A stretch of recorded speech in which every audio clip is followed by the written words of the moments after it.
Hello guys, नमस्कार। मैं हूं आपकी संजू यादव और हमारे Sanju Yadav audio official channel में आप सबका स्वागत है।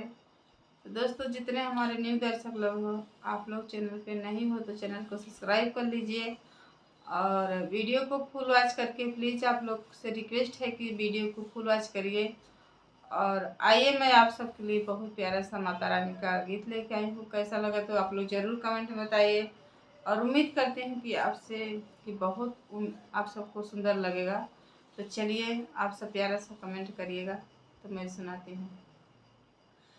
रेशम का डोरिया बेलिया का फुलवा हो, बेलिया का फुलवा हो, मलिनिया गाछैना एक सुंदर हो गजलवा, मलिनिया गाछैना एक सुंदर सुंदर गजलवा हो, मलिनिया गाछैना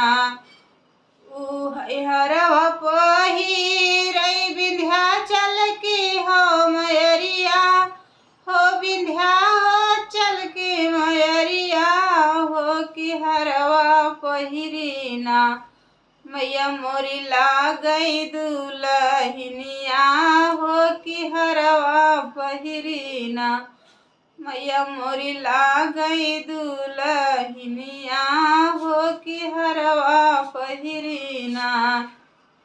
रेशम का डोरिया बेलिया का फुलवा हो, बेलिया का फुलवा हो, मलिनिया गाछैना एक सुंदर सुंदर गजलवा हो, मलिनिया गाछैना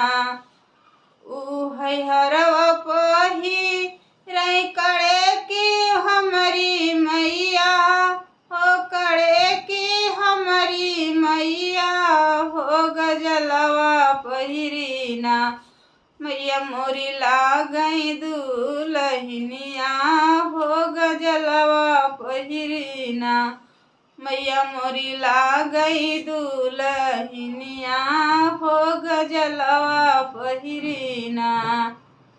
रेशम का डोरिया बेलिया हो, बेलिया का फुलवा हो, मलिनिया गाछैना एक सुंदर सुंदर गजलवा हो, मलिनिया गाछैना हरवा पहिरै चौकियन हमारी मैया हो, चौकियन हमारी मैया हो कि हरवा पहिरैना मैया मोरी लागई दुलहिनिया हो कि हरवा पहिरीना मैया मोरी लागई दुलहिनिया हो कि हरवा पहिरीना। रेशम का डोरिया बेलिया का फुलवा हो, बेलिया का फुलवा हो, मलिनिया गाछैना एक सुंदर सुंदर हरवा हो, मलिनिया गाछैना हरवा पहिरै सात बहिनी सगरिया, सात बहिनी सगरिया हो कि हरवा पहिरीना मैया मोरी लागई दुलहिनिया हो कि हरवा पहिरीना मैया मोरी लागई दुलहिनिया हो कि हरवा पहिरीना जलनी लागई दुलहिनिया हो कि हरवा पहिरीना।